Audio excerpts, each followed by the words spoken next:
स्वागत है।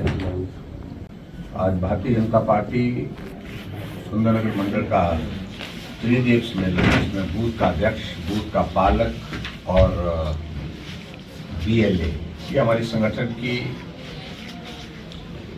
एक पार्टी को मजबूत करने के लिए योजना का एक हिस्सा होता है, कार्यक्रम का हिस्सा होता है।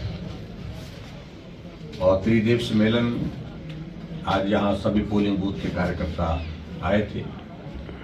उनके बीच में लोकसभा चुनाव से ठीक पहले उनके दायित्व क्या है, उनको किस प्रकार से काम करना है, उन सारी चीजों को लेकर के अपनी बात कहने के लिए हमारी पार्टी के वरिष्ठ नेता विधायक रणजीत शर्मा जी भी यहाँ पर उपस्थित थे। राकेश जम्वाल जी ने भी अपनी बात सब कार्यकर्ताओं के बीच में कही और हमने भी उस बात को का जिक्र किया।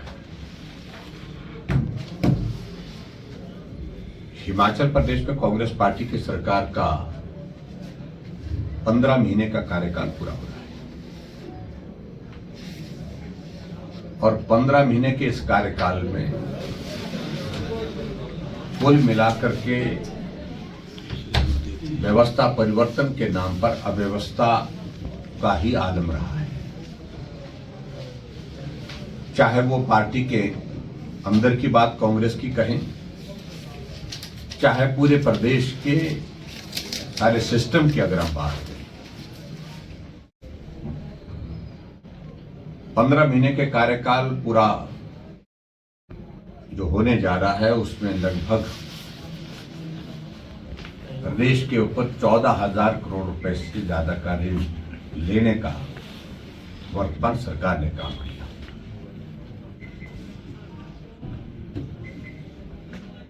और हिमाचल प्रदेश में जिन बातों को लेकर के कहा कि हम हट करके काम करने वाले हैं, हट करके सोचने वाले हैं, जिसमें वाटर सेस का इन्होंने विशेष रूप से जिक्र किया था, वाटर सेस लगाएंगे और वाटर सेस में हमने वाटर कमीशन भी बना दिया, कॉन्स्टिट्यूट कर दिया। लाखों रुपए उस वाटर सेस के उस कमीशन को,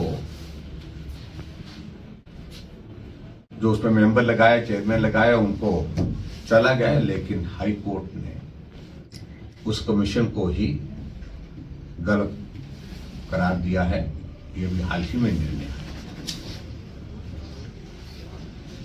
और वर्तमान में हालात जो हिमाचल प्रदेश में राजनीतिक दृष्टि से बने, हमारा ये मानना है, हमारा ये कहना है और ये सबूत के साथ कह रहे हैं कि हिमाचल प्रदेश सरकार अल्पमत में आ चुकी है।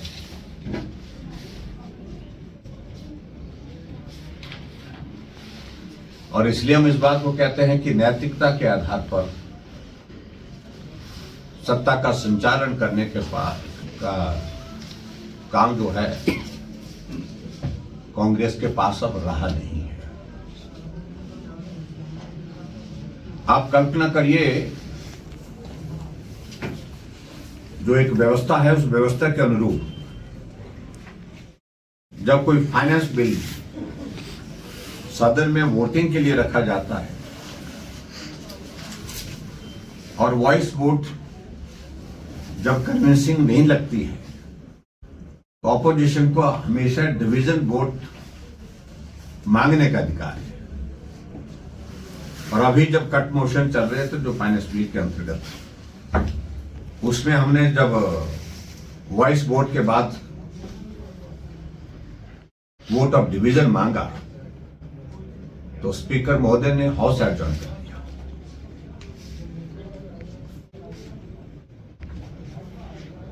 अगर उसी दिन ही अगर हिमाचल प्रदेश में वॉइस वोट के बाद डिवीजन दिया होता वोट का, तो कांग्रेस की सरकार उसी दिन ही चले जाती है, क्योंकि नियमों में प्रावधान है कि फाइनेंस बिल गिर जाता है तो सरकार ही गिर जाती है। और दूसरे दिन हालात ये हुए कि बजट पास करना था कांग्रेस की सरकार को, और बजट पास करने से पहले उनको मालूम था कि उनके पास बहुमत नहीं है।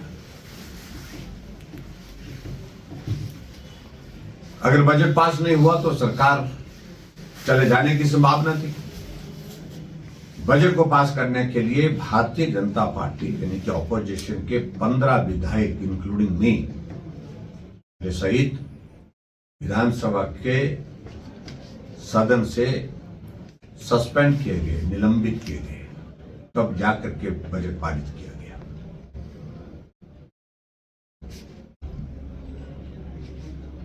और इसलिए इस बातों का हम कह रहे हैं कि कांग्रेस के पास मैंडेट नहीं है। और हैरानी की बात हम तो तब दिखती है, बजट पास होने के बाद 5 दिन के बाद मुख्यमंत्री पत्रकार वार्ता करते हैं और उसमें कहते हैं कि हिमाचल प्रदेश में जो महिलाओं के लिए हमने वादा किया था, जो गारंटी दी थी 1500 रुपए हर महिला को मिलेंगे, उस गारंटी को पूरा करने की मैं घोषणा कर रहा हूं। बजट पास हो चुका है।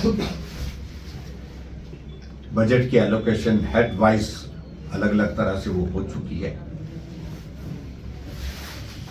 और उसमें कोई ऐसा बजट प्रोविजन ऐसा नहीं है जिस बजट के अंतर्गत जो है महिलाओं के 1500 रुपए देने का जिक्र आया है।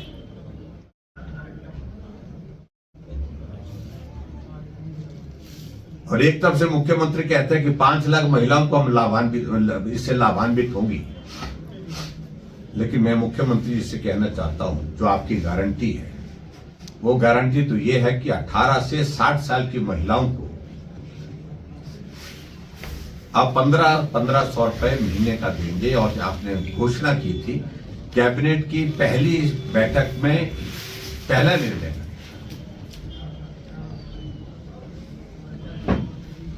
अगर 18 से 60 साल महिलाओं की अगर हम हिमाचल प्रदेश की पॉपुलेशन के हिसाब से इसको कैलकुलेट करें तो वो संख्या 22 लाख बनती है और आपने कहा सिर्फ 5 लाख महिलाओं को देंगे। और ठीक उसी प्रकार से जिस प्रकार से विधानसभा के चुनाव में भी आपने माताओं बहनों के साथ झूठ बोल करके सत्ता हासिल कर ली, उसी प्रकार का प्रयास फिर से आप लोकसभा के चुनाव में प्रयत्न कर रहे हैं जिसमें आप सफल नहीं। और ऐसे हालात में मैं सिर्फ इतना ही कहना चाहता हूं कि हिमाचल प्रदेश सरकार अब बहुमत में नहीं है और बहुमत में ना होने की वजह से, जैसे मैंने उदाहरण दिया आपके सामने, एविडेंसेस दिए मैंने, सर्कमस्टांसेस दिए आपके सामने, उस हालात में सत्ता में रहने का अधिकार होगा ही नहीं। ये बिल्कुल सरासर झूठ है। बिल्कुल झूठ बोल करके किसी तरह से लोकसभा के चुनाव में हम वोट ले सके हैं महिलाओं का, इस प्रकार का एक प्रयत्न नहीं है।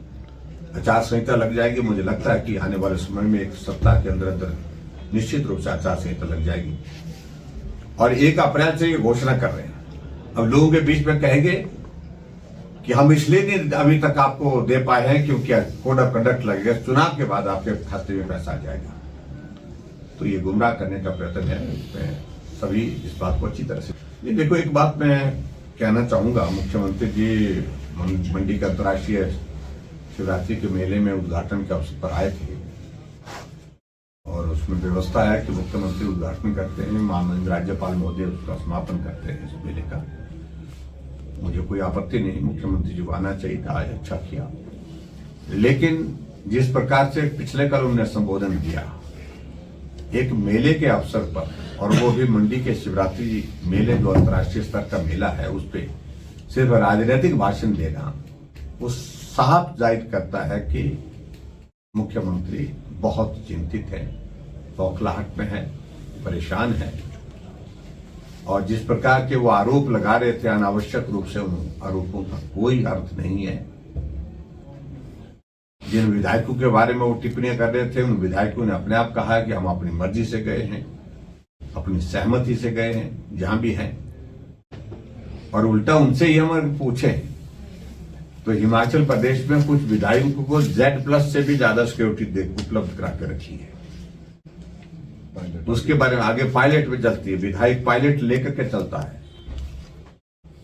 और रात को 3-3 बार वहां पर उनके आवास पर पुलिस की टीम चेक करने के लिए आते हैं कि विधायक जी है ना। ये परिस्थिति हिमाचल प्रदेश में कभी देखने को नहीं मिली, तो देख रहे हैं। Sir last question